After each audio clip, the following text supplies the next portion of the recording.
नमस्कार. दिनविशेष या सत्रात मी आपल्या सगळ्यांचे सहर्ष स्वागत करते. या सत्रात आपण इतिहासात घडलेल्या महत्त्वाच्या घडामोडींचा आढावा घेत असतो. तसेच आजच्या दिवशी जन्मलेल्या व निधन पावलेल्या व्यक्तींविषयी सुद्धा आढावा आपण दिनविशेष या सत्रात घेत असतो. चला तर मग जाणून घेऊया आजचे जन्मदिन विशेष.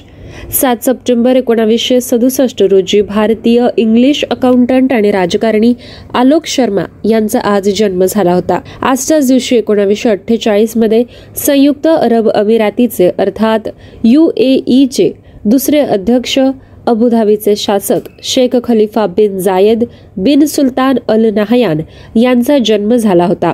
आपल्याला माहित आहे नुकतेच त्यांचे 13 मे 2022 रोजी निधन झालेले आहे. वळूया पुढील जन्मदिन विशेषाकडे.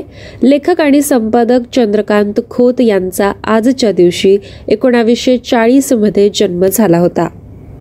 चंद्रकांत खोत यांनी उभयान्वी अव्यय, विषयांतर यांसारख्या कादंबऱ्या लिहून समाजातील अनेक नवीन विषयांना वाचा फोडली होती. त्यांनी 2 वर्षे अ.ब. क.ड. इ. या दिवाळी अंकाचे सुद्धा संपादन केले. चंद्रकांत खोत यांच्यावर सुद्धा लिखाण करण्यात आलेले आहे. वळूया पुढील जन्मदिन विशेषाकडे. आजच्या दिवशी 1934 साली चित्रपट दिग्दर्शक आणि पटकथा लेखक B.R. इशारा यांचा जन्म झाला होता.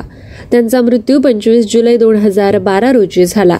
7 सप्टेंबर 1934 रोजी बंगाली कवी व कादंबरीकार सुनील गंगोपाध्याय यांचा जन्म झाला. त्यांचा मृत्यू 23 ऑक्टोबर 2012 रोजी झाला होता. आजच्याच दिवशी 1933 मध्ये समाजसेविका सेवा या संस्थेच्या संस्थापिका, पद्मभूषण, पद्मश्री आणि रेमन मॅक्सेसे पुरस्कार विजेत्या इला भट यांचा जन्म झाला होता. विद्यार्थ्यांना स्वयंरोजगार करणाऱ्या महिला कामगारांना संघटित करून त्यांचे जीवनमान उंचावण्याचे कार्य इला भट यांनी केलेले आहे. यानंतर जाणून घेऊया पुढील दिनविशेष. आजच्या दिवशी 1925 मध्ये तमिळ आणि तेलुगू अभिनेत्री भानुमती रामकृष्ण यांचा जन्म झाला होता. त्यांचे निधन 24 डिसेंबर 2005 रोजी झाले. 7 सप्टेंबर 1917 रोजी ऑस्ट्रेलियन आणि इंग्लिश केमिस्ट, शैक्षणिक क्षेत्रात नोबेल पुरस्कार विजेते जॉन कॉर्नफॉथ यांचा जन्म झाला. त्यांचे निधन 8 डिसेंबर 2013 रोजी झाले होते. 7 सप्टेंबर 1915 रोजी प्रख्यात आसामी साहित्यिक आणि इतिहासकार तसेच पद्मश्री पुरस्कार विजेते डॉक्टर महेश्वर नियोग यांचा जन्म झाला. त्यांचे निधन 13 सप्टेंबर 1995 रोजी झाले होते. आजच्याच दिवशी 1912 मध्ये ह्युलेट पॅकॉर्ड कंपनीचे संस्थापक डेव्हिड पॅकॉर्ड यांचा जन्म झाला. त्यांचे निधन 26 मार्च 1996 रोजी झाले होते. 7 सप्टेंबर 1889 रोजी KLM एअरलाइनचे संस्थापक अल्बर्ट पेलेसमान यांचा जन्म झाला.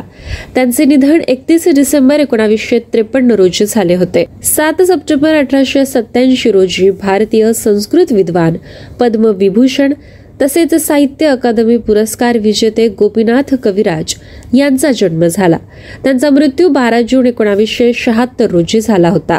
आजच्याच दिवशी 1849 मध्ये हिंदुस्थानी शास्त्रीय गायक बाळकृष्णबुवा इचलकरंजीकर यांचा जन्म झाला. त्यांचे निधन 8 फेब्रुवारी 1927 रोजी झाले होते. बाळकृष्णबुवा इचलकरंजीकर यांच्या गायकीची पद्धत ग्वालियर घराण्याची होती. त्यांनी हीच पद्धत महाराष्ट्रात सुद्धा आणली. यानंतरचा जन्मदिन विशेष आहे. 7 सप्टेंबर 1822 रोजी प्राच्यविद्या पंडित आणि पुरातत्वज्ञ भाऊदाजी लाड यांचा जन्म झाला होता. त्यांचे निधन 31 मे 1874 रोजी झाले. भाऊदाजी लाड यांच्याविषयी स्पर्धा परीक्षांमुळे आपल्याला माहितीच असते. त्यांचा जन्म गोवा येथे झाला. मुंबईत येऊन एल्फिन्स्टन या कॉलेजातून त्यांनी आपले शिक्षण पूर्ण केले. ग्रँट मेडिकल कॉलेजमधील डॉक्टरकी पूर्ण करणाऱ्या पहिल्या बॅचचे ते विद्यार्थी होते. त्यांनी मेडिसिनचा अभ्यास संस्कृत भाषेतून सुद्धा केला. त्यांचे पूर्ण नाव रामकृष्ण विठ्ठल लाड होय. त्यांच्या वडिलांना दाजी म्हटले जायचे आणि ते स्वतः भाऊ या नावाने परिचित होते. त्यामुळेच त्यांचे नाव पुढे जाऊन भाऊ दाजी असे रूढ झाले. वैद्यकशास्त्रात पदवी घेण्यापूर्वी भाऊदाजी लाड एल्फिन्स्टन या कॉलेजमध्ये अध्यापकाची नोकरी करायचे. परंतु मुंबईत 1845 मध्ये ग्रँट मेडिकल कॉलेजची स्थापना झाल्यानंतर त्यांनी अध्यापकाची ही नोकरी सोडून दिली. त्यांनी फॅरिश शिष्यवृत्ती मिळवली आणि 1851 मध्ये वैद्यकशास्त्रात पदवी घेतली. जुन्या रूढी व परंपरा यांना डावलून स्त्री शिक्षणासाठी त्यांनी अनेक वर्षे आर्थिक झीज सोचली. स्त्रियांना शिक्षण देणाऱ्या students literary and scientific society या संस्थेचे ते पहिले भारतीय अध्यक्ष होय. 1863 ते 1873 या 10 वर्षांच्या काळात ते स्टुडंट्स लिटररी अँड सायंटिफिक सोसायटीचे अध्यक्ष होते. त्यांनी या संस्थेतर्फे मुलींच्या 3 शाळा चालवल्या. नुसते स्त्री शिक्षणच नाही तर विधवा विवाहाच्या चळवळीला सुद्धा त्यांनी सक्रिय पाठिंबा दिला. लोहार चाळीमधील ज्या कन्या शाळेला ते दरमहा आर्थिक सहाय्य द्यायचे त्याच शाळेला पुढे भाऊ दाजी गर्ल्स हायस्कूल हे नाव देण्यात आले. जाती व्यवस्थेचे निर्मूलन करावे आणि अंधश्रद्धेला फाटा द्यावा या मताचे ते होते. त्यांचे सार्वजनिक कार्य लक्षात घेऊन सरकारने त्यांची शेरीफ या पदावर नियुक्ती केली. हायकोर्टातील एका ऑफिसरच्या पदाचे नाव शेरीफ असे असते. मुंबईच्या रॉयल एशियाटिक सोसायटीचे ते सदस्य होते आणि पुढे जाऊन उपाध्यक्ष सुद्धा झाले. आपण जाणतो की त्यांना प्राच्यविद्या पंडित म्हटले जाते. त्यांच्या अनेक अभ्यासामुळे शोध निबंधांमुळे त्यांना असे म्हटले जायचे. मॅक्स म्युलर आणि भांडारकर यांनी स्वतः त्यांच्या शोध निबंधांविषयी गौरव उद्गार काढले होते. भाऊ दाजी लाड यांचा मृत्यू सुद्धा मुंबईतच झाला. आर्थिक संकटातून ते शेवटपर्यंत सावरले नाही. त्यांच्या स्मरणार्थ संस्कृत विषयात BA ला पहिल्या येणाऱ्या विद्यार्थ्याला भाऊ दाजी हे पारितोषिक देण्यात येते. आपल्याला इतिहासाच्या दृष्टीने भाऊ दाजी लाड यांचा अभ्यास करणे क्रमप्राप्त आहे. यानंतर वळूया पुढील जन्मदिन विशेषाकडे. 1807 रोजी आजच्याच दिवशी न्यूझीलंड या देशाचे पहिले पंतप्रधान हेनरी सिव्हिल यांचा जन्म झाला. त्यांचे निधन 14 मे 1879 रोजी झाले होते. आजच्याच दिवशी 1791 मध्ये आद्य क्रांतिकारक स्वातंत्र्य सैनिक उमाजी नाईक यांचा जन्म झाला होता. त्यांचे निधन 3 फेब्रुवारी 1832 रोजी झाले होते. खरं तर इतिहास सगळ्याच घटनांची नोंद करू शकत नाही. उमाजी नाईक यांची आपल्याला अभ्यासामुळे माहिती असली तरीही प्रत्येकालाच उमाजी नाईक या प्रसिद्ध क्रांतिकारकाविषयी माहिती असतेच असे नाही.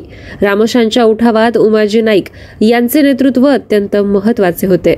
छत्रपती शिवाजी महाराजांच्या काळापासून अनेक किल्ल्यांची राखणदारी असलेला हा समाज इंग्रजांमुळे आपल्या या कामापासून मुकला.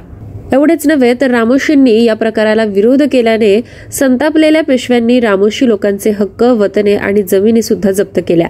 या अत्याचाराविरुद्ध उमाजींनी संघर्ष केला. उमाजींनी इंग्रजांविरुद्ध अनेकदा संघर्ष केला, उठाव केले. ते आपल्या हाती लागत नाही हे पाहून इंग्रजांनी उमाजींची पत्नी, 2 मुले आणि एका मुलीला कैद केले.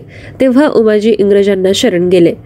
ते नोकरी करत होते, परंतु डोक्यात मात्र सतत इंग्रजांविरुद्ध संघर्ष कसा करायचा याविषयीच विचार असायचा. यामुळेच त्यांनी इंग्रजांविरोधात सैन्य सुद्धा जमवण्यास सुरुवात केली होती. भाईचंद भीमजी प्रकारात त्यांनी पैसे उकळल्याचे प्रकरण समोर आल्यावर इंग्रजांनी अचानक उमाजींना कैद केली. त्यातून सुद्धा निसटून ते करे पठारावर गेले. तिथून आता त्यांनी इंग्रजांच्या विरोधात कारवाया सुरू केल्या. या सर्वात फितुरांच्या फितुरीमुळे उमाजी पकडले गेले आणि अखेर 3 फेब्रुवारी 1834 रोजी त्यांना फाशी देण्यात आली. 19व्या शतकाच्या सुरुवातीला महाराष्ट्रातील इंग्रज सत्तेच्या विरोधात तळागाळातील लोकांकडून घडून आलेला हा पहिलाच क्रांतिकारी प्रयत्न होता. त्यामुळे आपल्याला महाराष्ट्राच्या इतिहासात सर्वात महत्त्वाचे असे व्यक्तिमत्व म्हणजे उमाजी नाईक हे सुद्धा होय. यानंतर जाणून घेऊया 7 सप्टेंबर या दिवशी इतिहासात घडलेल्या महत्त्वाच्या घटना. आजच्या दिवशी 1979 मध्ये दिवाळखोरी टाळण्यासाठी ख्रायसलर कॉर्पोरेशनने अमेरिकन सरकारकडे $1.5 बिलियन ची मागणी केली होती. 7 सप्टेंबर 1978 रोजी मधुमेह नियंत्रित करण्यासाठी उपयोगी पडणारे इन्शुलिन प्रथमच जनुक अभियांत्रिकी पद्धतीने तयार करण्यात यश आले होते. आजच्या दिवशी 1953 मध्ये निकिता ख्रुश्चेव सोव्हिएत संघाच्या सर्वेसर्वा पदी विराजमान झाले होते. आजच्या दिवशी 1931 मध्ये दुसऱ्या गोलमेज परिषदेची सुरुवात झाली. आपल्याला माहित आहे 3ही गोलमेज परिषद या लंडन येथे झाल्या होत्या. विद्यार्थ्यांनो, या 3ही गोलमेज परिषदांना भारताकडून कोण कोण जायचे याविषयी आपल्याला माहिती असणे आवश्यक आहे. 7 सप्टेंबर 1923 रोजी इंटरनॅशनल क्रिमिनल पोलीस ऑर्गनायझेशन अर्थात इंटरपोल या संस्थेची स्थापना झाली. आजच्याच दिवशी 1906 मध्ये बँक ऑफ इंडियाची स्थापना झाली. ही भारतात स्थापन झालेली पहिली स्वदेशी व्यापारी बँक आहे. आजच्याच दिवशी 1822 मध्ये ब्राझीलला पोर्तुगालपासून स्वातंत्र्य मिळाले. 7 सप्टेंबर 1814 रोजी दुसऱ्या बाजीरावाने पांडुरंग कोल्हटकराच्या साहाय्याने उंदेरी आणि खांदेरी या किल्ल्यांचा ताबा परत मिळवला होता। आजच्याच दिवशी 1679 मध्ये सिद्दी जोहर आणि इंग्रजांचा मारा रोखत मराठ्यांनी खांदेरी या किल्ल्याभोवती 1 मीटर उंचीचा तट उभारून तो पूर्ण केला होता। यानंतर वळूया निधन दिन विशेषांकडे। 7 सप्टेंबर 2020 रोजी भारतीय रेडिओ खगोलशास्त्रज्ञ गोविंद स्वरूप यांचे निधन झाले। त्यांचा जन्म 23 मार्च 1929 रोजी झाला होता। आजच्याच दिवशी 2020 साली दक्षिण भारतीय चित्रपट अभिनेते अक्किनेनी नागार्जुन यांचे निधन झाले। त्यांचा जन्म 29 ऑगस्ट 1959 रोजी झाला होता। 7 सप्टेंबर 1994 रोजी चीनी आणि इंग्लिश दिग्दर्शक असलेले तसेच पटकथाकार म्हणून प्रचलित असलेले टेरेन्स यंग यांचा मृत्यू झाला। त्यांचा जन्म 20 जून 1915 रोजी झाला होता। 7 सप्टेंबर 1991 रोजी कम्युनिस्ट पार्टी ऑफ इंडियाचे सहसंस्थापक रवी नारायण रेड्डी यांचे निधन झाले। त्यांचा जन्म 5 जून 1908 रोजी झाला होता। आजच्याच दिवशी 1981 मध्ये फ्लाइट सिम्युलेटरचे शोधक एडविन अल्बर्ट लिंक यांचा मृत्यू झाला। 26 जुलै 1904 मध्ये त्यांचा जन्म झाला होता।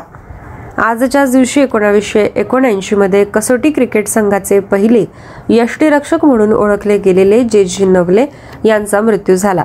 त्यांचा जन्म 7 डिसेंबर 1902 रोजी झाला होता। आजच्याच दिवशी 1953 मध्ये लेखक आणि कवी बी. रघुनाथ यांचा मृत्यू झाला। त्यांचा जन्म 15 ऑगस्ट 1913 रोजी झाला होता।